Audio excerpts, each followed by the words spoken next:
Hello ho ho ho mga Mars! At dahil ilang linggo na lang ay magpapasko na, sigurado marami sa atin ang nagsisimula ng magplano ng ihahanda ngayong darating na salo-salo. Ang iba naman ay gumagawa na ng listahan ng kanilang mga ipangregalo. Kaya ang star ng kusina ay magbabahagi sa inyo ng isang recipe na bukod sa pwede niyong ipanghanda at ipangregalo, ay maaari nyo ring pagkakitaan ngayong darating na holiday season. Ito ay walang iba kundi ang napakasarap at special na cream cheese and chocolate chip bars. Kaya kung handa na po kayo, samahan niyo po ako at akin pong ipapakita sa inyo kung paano ito gawin.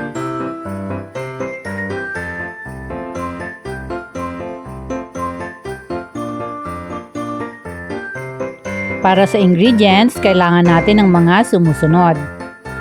Para sa dough, 2 cups all-purpose flour, 1/2 cup white sugar, 1/2 cup brown sugar, 1/2 teaspoon baking soda, 1/2 teaspoon salt, 2 teaspoons vanilla, 2/3 cup butter, 1 whole large egg plus 1 egg yolk, 2 cups semi-sweet chocolate chips.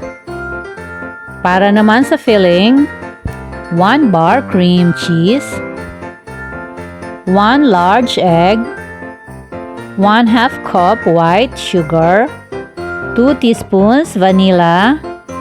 Para sa procedure naman, una ay paghahalo-haloin natin ang all-purpose flour, salt at baking soda. Hahaluin natin ito gamit ang war whisk. At pagkatapos ay atin itong sasalain.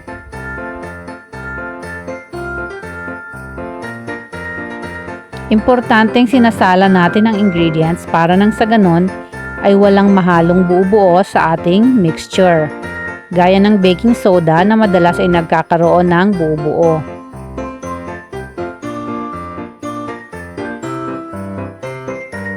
Pagkatapos ay siset aside muna natin ang flour mixture.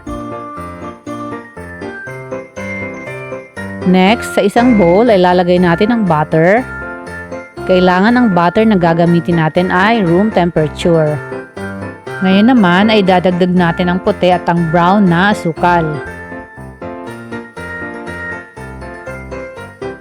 Iki-cream natin ito hanggang sa maging fluffy, light ang color ng mixture, at halos dumoble na ang volume nito.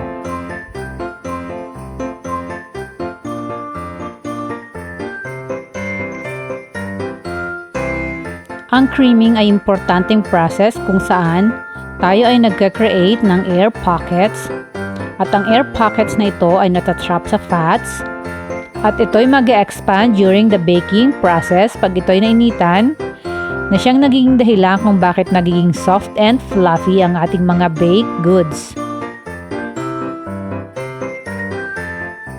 Ngayon naman ay i-add na natin ang vanilla. At pagkatapos ay susunod natin dito ang itlog.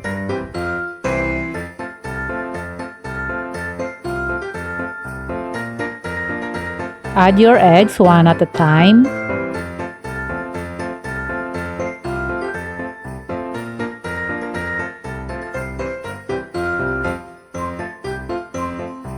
Pagkalagay natin ng itlog, ay tutuloy natin ang pag-beat hanggang sa maging light and fluffy.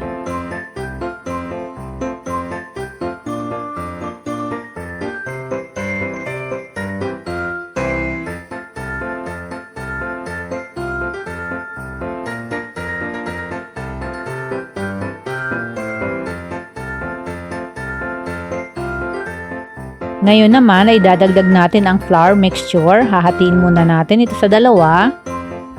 Pagkatapos, gamit ang spatula ay dahan-dahan natin itong i-fold.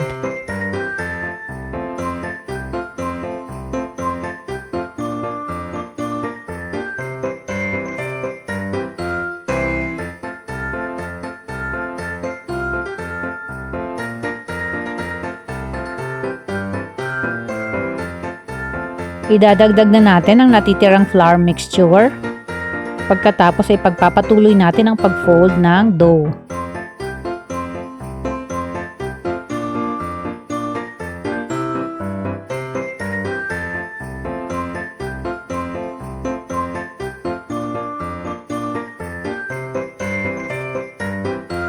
Pagkatapos ay ihahalo na natin ang chocolate chips.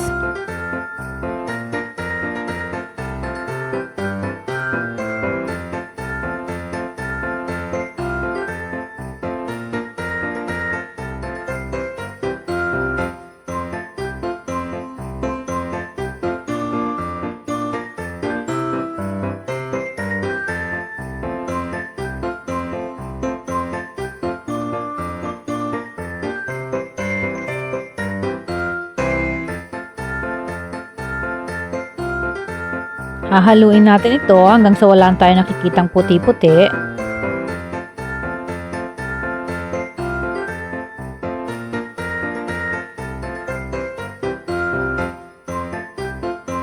Then isi-set aside muna natin ang dough. At gagawin na natin ang cream cheese filling. Sa hiwalay na bowl ay bibit natin ang cream cheese at ang iba pang ingredients. Dahil mahirap durugin ang cream cheese pag ganitong buo, ay pwede nyo itong slice ng cubes. Pagkatapos ay pwede na natin idagdag ang puting asukal.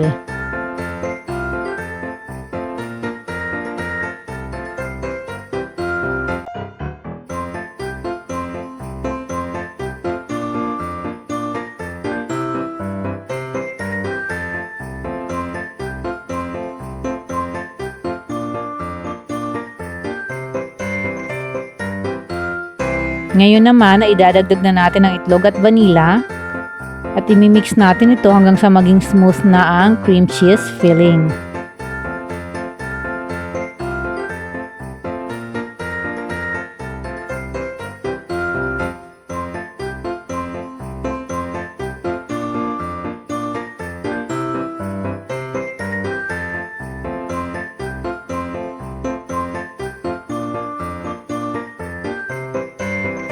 Next ay ilalay natin ng ating baking pan ng baking sheet.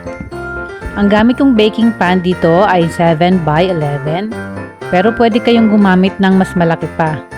Ngayon naman ay kukuha tayo ng 3/4 ng dough at i-spread natin ito sa pan evenly. Ang natitirang 1/4 ay re-reserve natin dahil ilalagay natin ito sa ibabaw. At habang ginagawa po natin ito ay nais ko kayong imbitahan na mag-subscribe sa ating YouTube channel. Pakiclick na rin po ang notification bell para nang sa ganon ay manonotify kayo sa ating mga susunod pang exciting at masasarap na recipes. Kung meron po kayong katanungan, pakilagay na lang sa comment section. Pakilike na rin po ang ating video. At huwag nyo rin pong kalimutan na i-follow ang iba pa nating social media accounts gaya ng ating Facebook page. Meron din po tayong Facebook group at meron din po tayong Twitter and Instagram account. Ngayon naman ay ilalagay na natin sa ibabaw ang ating cream cheese mixture.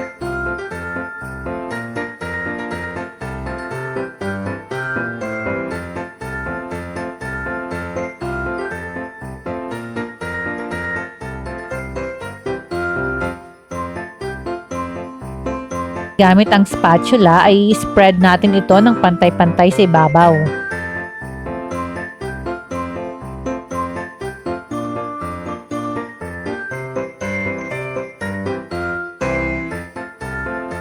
Pagkatapos nating ilagay ang cream cheese mixture, ay ilalagay naman natin ang natitirang 1/4 na dough.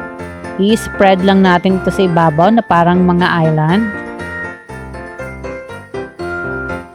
Ilalagay lang natin ito sa ibabaw at hindi na natin kailangang i-flatten pa dahil kusa na itong magpa-flatten habang ito ay naluluto.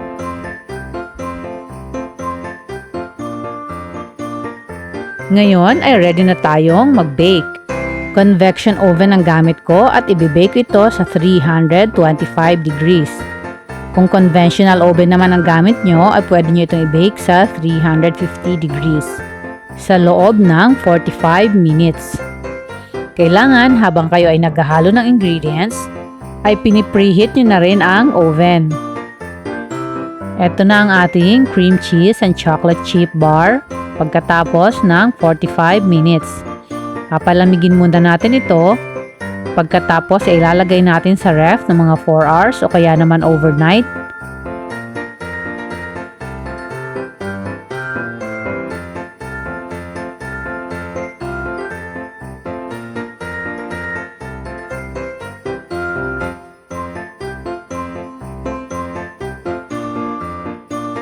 Pagkatapos ay hihiwain na natin ito.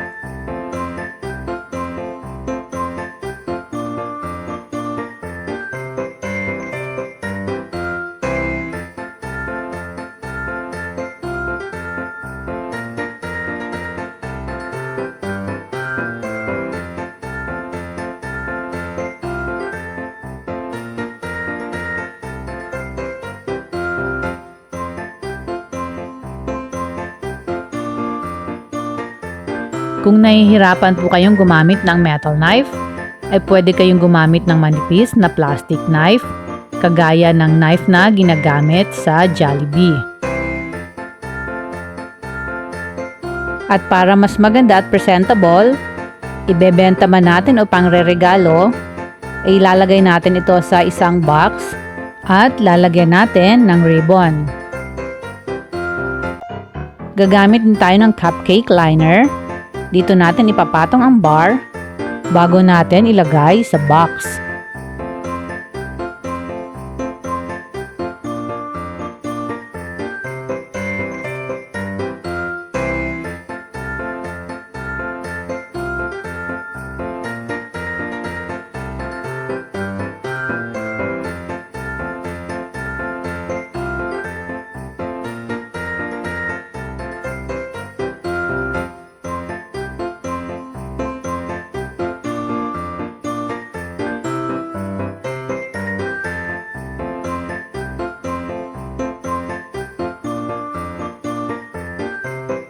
Next na gagawin natin ay lalagyan natin ito ng ribbon.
At sana po ay may natutunan kayo sa video na ito.